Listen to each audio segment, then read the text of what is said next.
ونعوذ بالله من شرور أنفسنا ومن سيئات أعمالنا من يهده الله فلا مضل له ومن يضلل فلا هادي له وأشهد أن لا إله إلا الله وحده لا شريك له وأن محمدًا عبده ورسوله أكرمه بالنبوة وجعله رحمة للعالمين.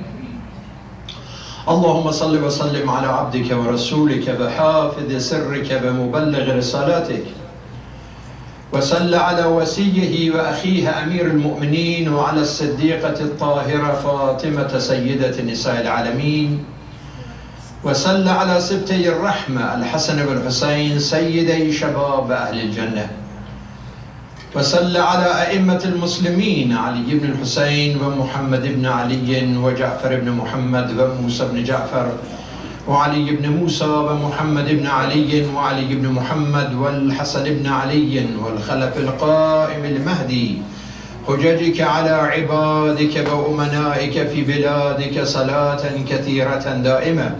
اللهم لا تدع لنا ذنبا إلا غفرته ولا هما إلا فرجته ولا سقما إلا شفيته ولا عيبا إلا سترته ولا رزقا إلا بسطته ولا خوفا إلا أمنته ولا سوءا إلا صرفته ولا حاجة هي لك ردا ولي فيها صلاح إلا قضيتها يا أرحم الراحمين. وصلى الله على محمد وآله الطاهرين.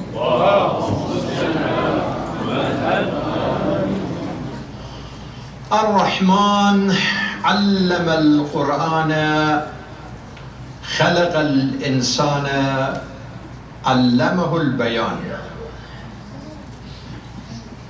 The power of expression, tongue, is a great gift of our Creator. Al-insanu lubbuhu lisanuhu. The essence of human being is his tongue, the power of speech. Lisanuka tarjumanu aqlik. Your tongue translates your intellect. تكلموا تعرفوا فإن المرء مخبوء تحت لسانه. When you talk,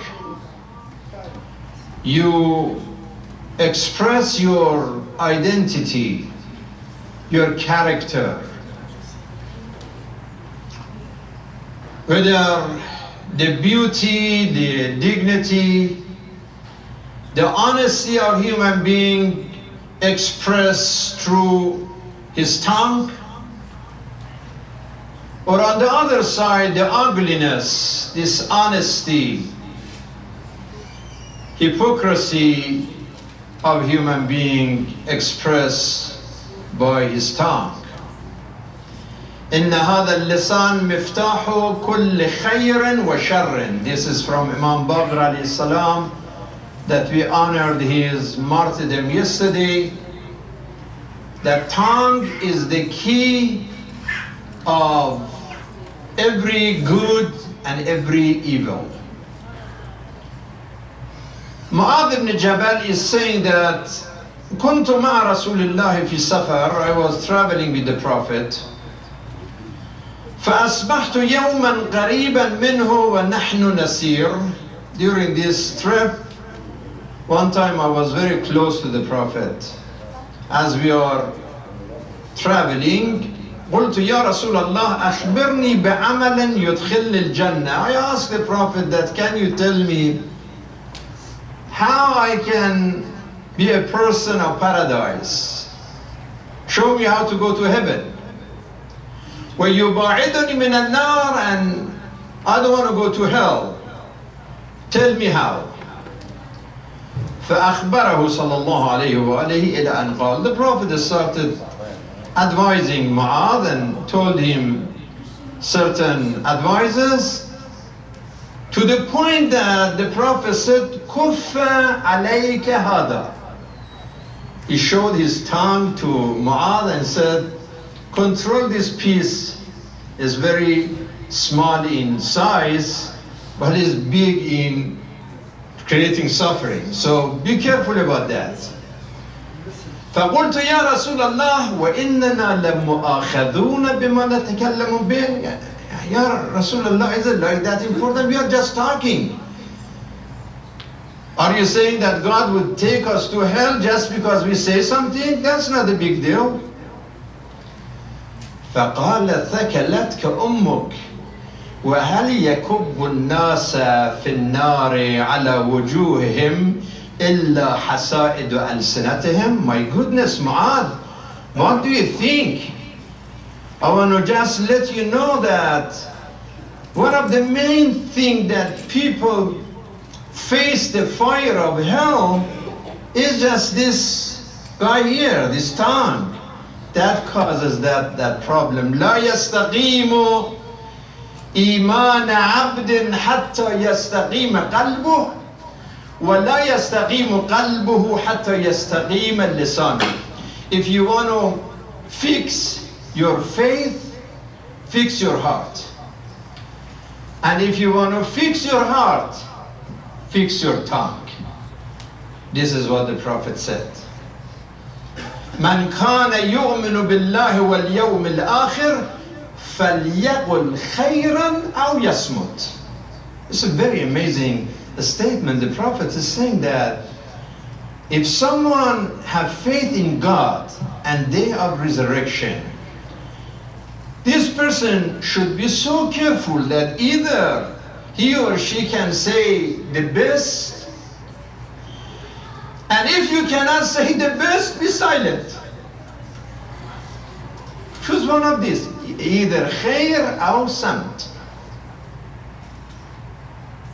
And then Imam Elahi alayhi salam said it in another beautiful statement, إِنَّ لَأَهْلِ الْجَنَّةِ أَرْبَعَ عَلَامَاتٍ. You want to be Ahlul Jannah? There are 4 signs for people of his kingdom.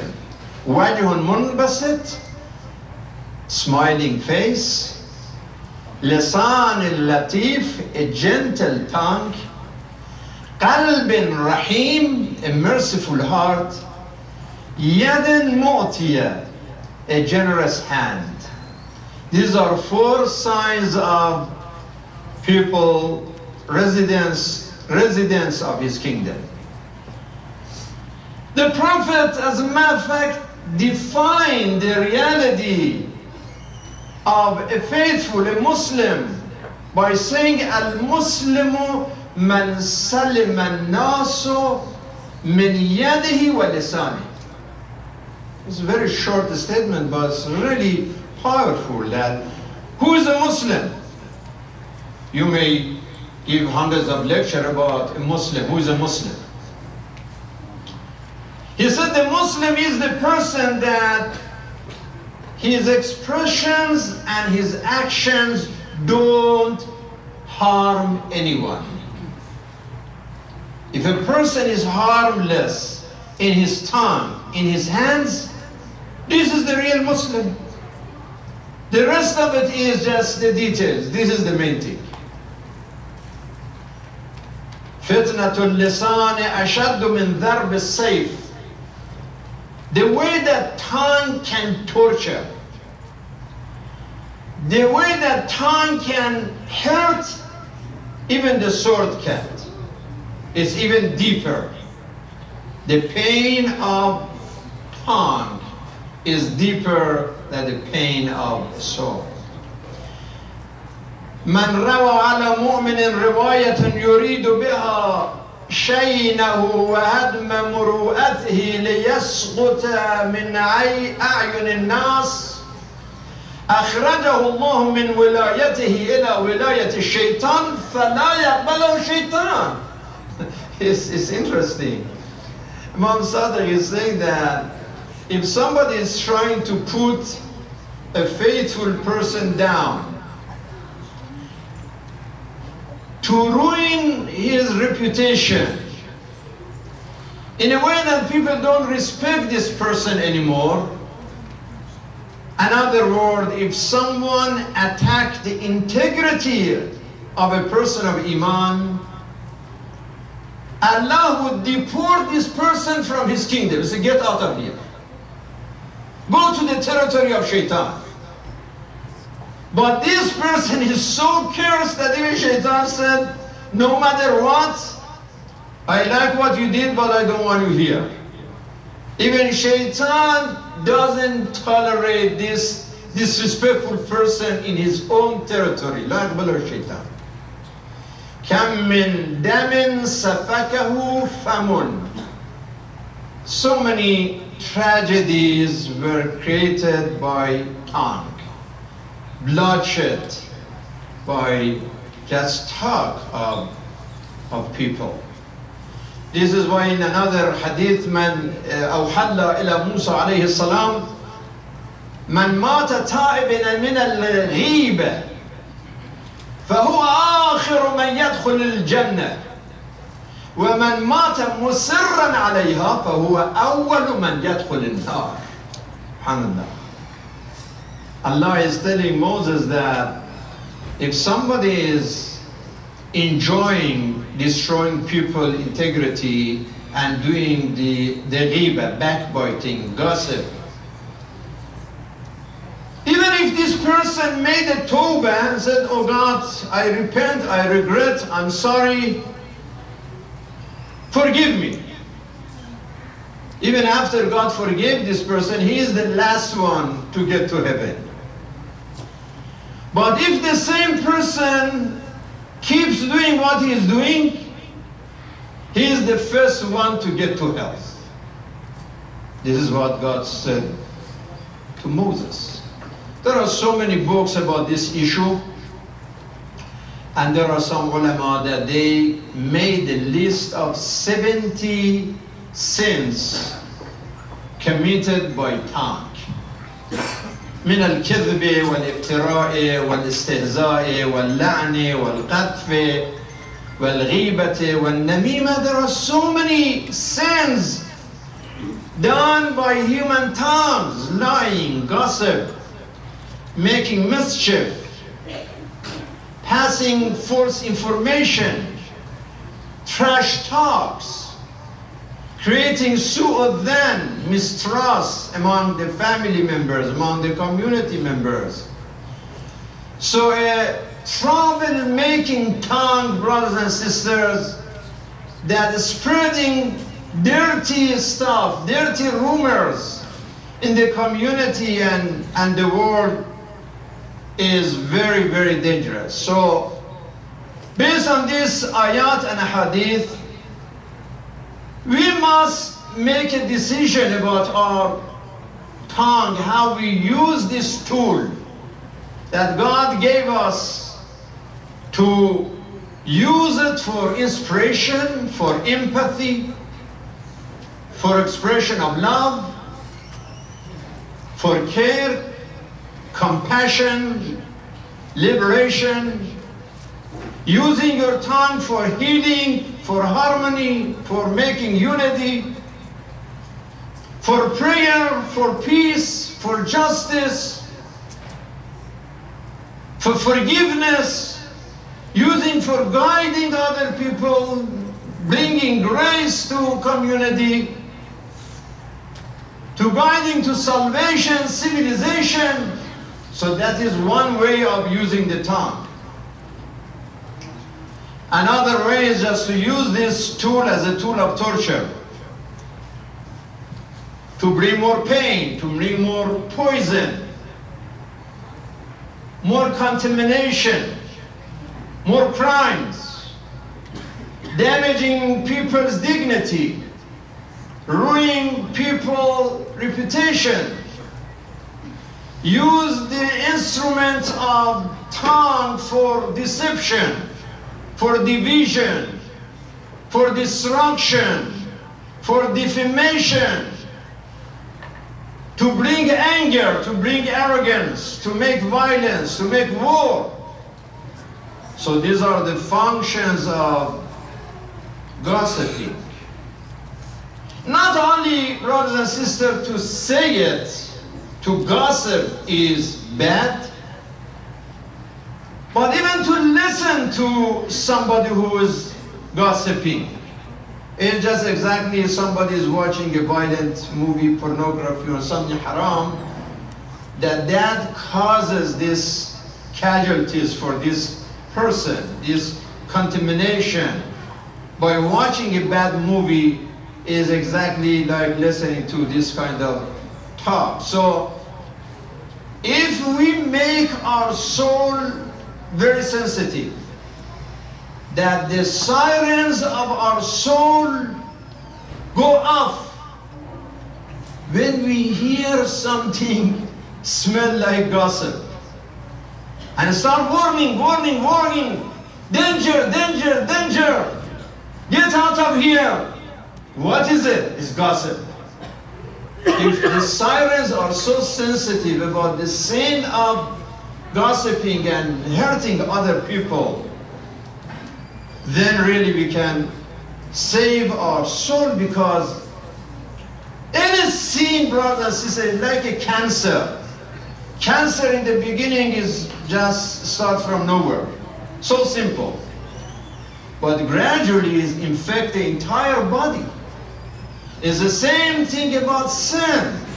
The smell of sin, it starts so simple, but it contaminates the entire soul and heart and mind, and personality becomes cancerous. So this is why it's important we watch our words. لا تقف ما ليس لك به علم. If we follow that golden rule, اجعل نفسك ميزانا بينك وبين الناس. You don't want somebody else to hurt you, so don't hurt anybody. You don't want somebody to disrespect you, don't disrespect someone else. And when we are talking about tongue, is not necessarily just speech. Tongue also can be translated through Twitter, sending a text message, through TV, through media, through Facebook. That means that we all need to be responsible for what we say and responsible for what we act. And now why I chose this subject, today I'm talking about tongue. Now you get close. Just a few days ago we had a meeting here in Lagio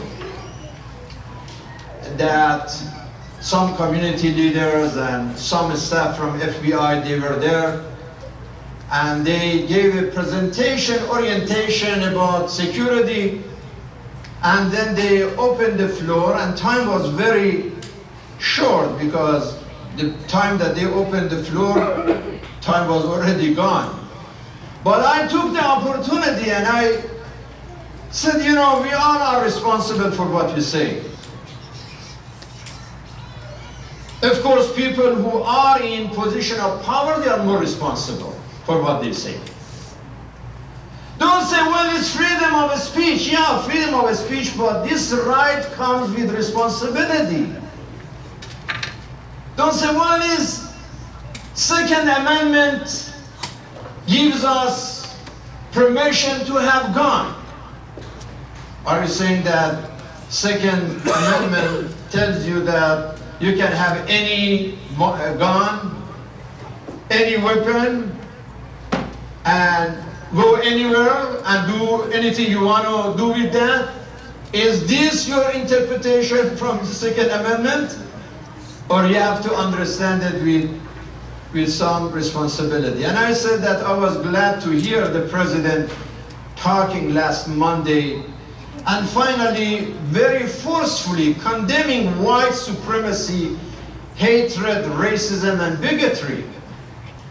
I said, now that he said it finally, I hope that he walks his walk. Now he talks the talk, let him walk the walk.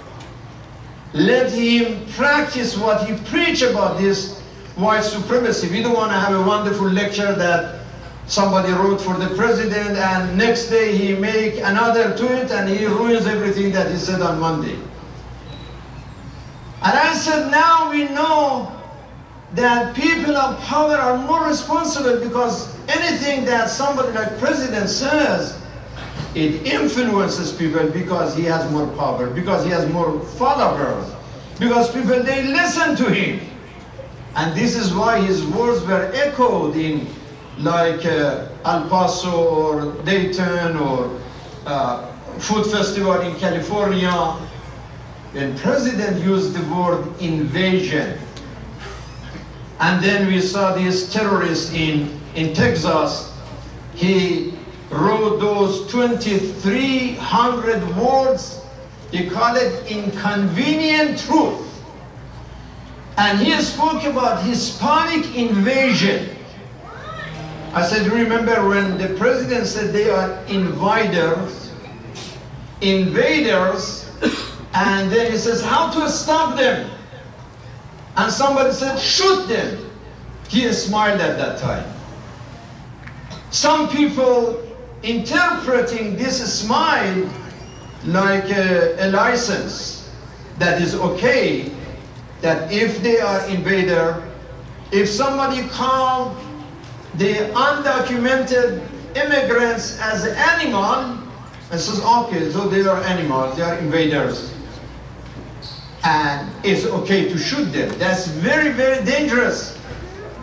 He and everybody else must watch what he says, what we say. We are responsible for our words.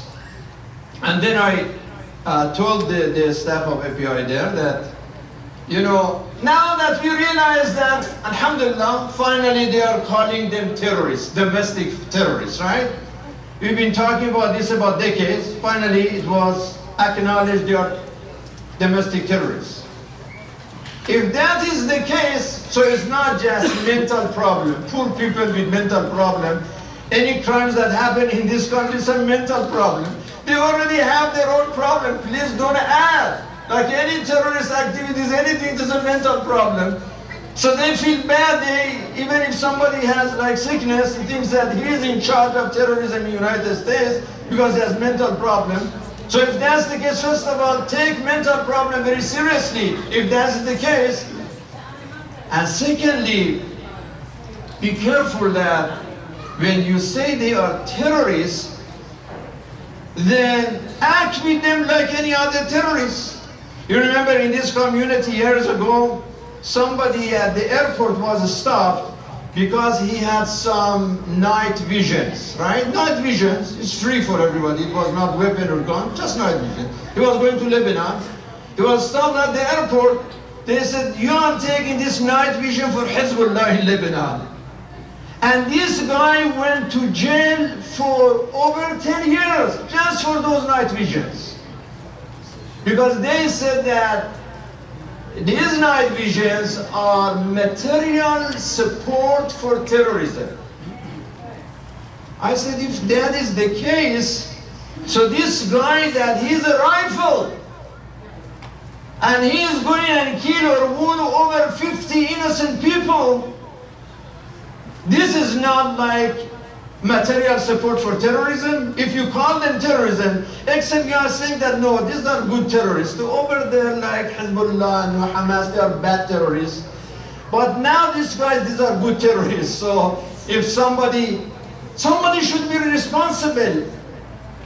NRA should be responsible that did they already check the background for this guy who got a rifle? His background was checked or not? So they should be on. Then the FBI said, well, you are right, Imam Elahi, you are right, but we don't have laws for this. I said, then we need, we need laws more than lecture. So if the president or anybody else comes and give a lecture, we need more legislation now than just giving a lecture as business as usual. So we have to be careful. Language matters. And this causes so much pain. People in pain, whether as individuals, that they are affected with this kind of language and a lack of write legislation like this poor Iraqi that you heard in the news today, that this diabetic person, that he was here for the last 41 years. He was 6 months old when he was taken to United States. He was Iraqi, a Catholic from Chaldean community. And now he was deported to Iraq. He doesn't have anybody there. He doesn't know the language, he doesn't know the neighborhood. And he was sick, and he was poor, and he didn't have the insulin shot that he needed for his diabetes. So he was living on the streets of Baghdad, and in 2 weeks later he died. Now it's became a big news now that it's just one person going through this pain. But of course, in other cases, we know the community is going, country is going through pain. Yemen is in pain. Gaza is in pain. Now Kashmir is in pain. Those people who claim that they follow Gandhi, a perfect, pure man. Now these crimes against Muslims in Kashmir. So all of this starts from irresponsible words of some politicians. And we get to this conclusion. This is why the Prophet, peace be upon him, said, "Al-mu'minu qalilul kalam kathirul amal, wal-munafiqu kathirul kalam qalilul amal.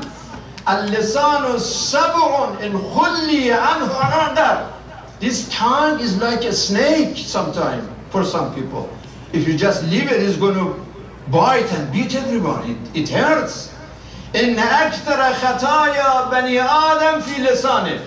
Most of the mistake that we make is mistake that we say wrong thing. بلاء الإنسان من اللسان. Our tragedy or disaster is from our words. The ضرب المثل that said إذا كان الكلام من فضة فالسكوت من ذهب. If talking is silver, silence is gold. So you want to choose between fidda or dhahab. Of course, it doesn't mean that if you face a situation that you have to talk. As-sakitu anil haqqi ka-shaytan al-akhras. There is a time that you have to talk. We have to talk.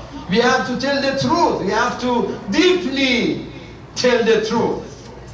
And in that case, the Prophet said, أَفْضَلُ الْجِهَادِ كَلِمَةُ حَقٍّ عِنْدَ سُلْطَانٍ جَائِرٍ.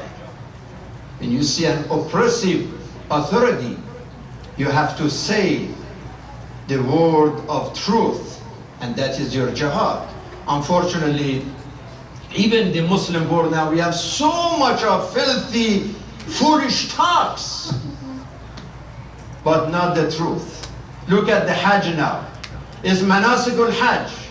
Hajj that is manaran lil Muslimin, mu'tamaran lil Muslimin. It's supposed to be alajan la'alam al Muslimin. Manasikul Hajj is supposed to be an opportunity that Muslims from all over the world get together to bring healing for all these pains in the body of this faith. But what is going on? All of these Wahhabis, they are organizing hundreds and hundreds of those shurta around the shrine. That if you want to touch the shrine of the Prophet, oh, this is haram, that's bid'ah, you go to Jahannam. Don't say that. I didn't say, I said, Assalamu alaikum ya Rasulullah. What is bid'ah about that? What is haram about that? Oh, you touched the darih. That is haram, that is min al-munkarat, min al-bid'ah, min al-fitan. Who said that? Oh, Hiyatul Ulama al-Kibar said it, Ulama they said it, the scholar they said. But where are those ulama? Where is the Hiyatul Kibar al-Ulama? Those who are talking about Ard al-Tawheed, Ard al-Wahi, Ard al-Nubuwah.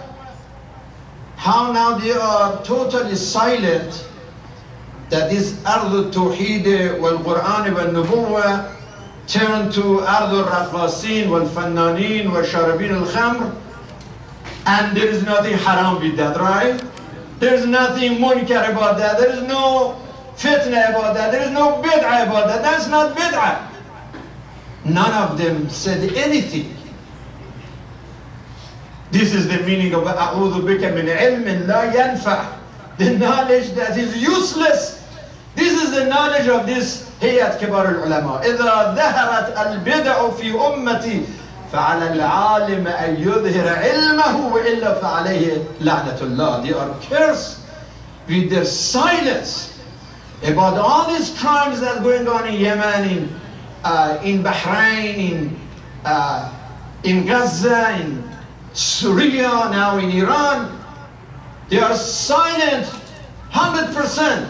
But then all of a sudden, they think that, oh, if you come to Medina to Rasul and your intention was Ziyaratul Nabi, that is bid'ah. Astaghfirullah. Says, yeah, you can come and ziyar, but if your intention was that you are coming here to visit the shrine of the Prophet, no, it is bid'ah. You have to just have in your mind that you are doing it for God. It's just confusing people. Of course I come for the Prophet because he's Prophet of God. Other than that, if it was not Rasulullah, I wouldn't come here. What are you talking about? اللهم إنا نشكو إليك فقد نبينا وغيبة ولينا وتداهر الزمان علينا. We ask shelter from Allah subhanahu wa ta'ala that we are dealing with a situation that the people of faith are assassinated, their heads are cut off. But then the drunk dancers are in Madain al-Salih in Saudi, and they are welcomed. And everybody is silent about that, like nothing haram happened and nothing munkar happened. Bismillah ar-Rahman ar-Rahim. وَالْعَصْرِ إِنَّ الْإِنسَانَ لَفِي خُسْرٍ إِلَّا الَّذِينَ آمَنُوا وَعَمِلُوا الصَّالِحَاتِ وَتَوَاصَوْا بِالْحَقِّ وَتَوَاصَوْا بِالصَّبْرِ. صدق الله العلي العظيم.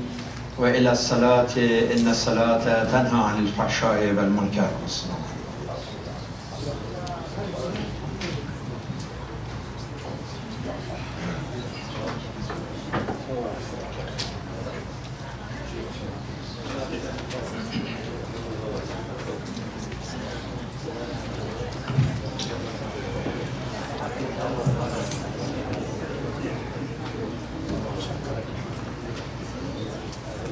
تفضل العلماء، شيخ تفضل.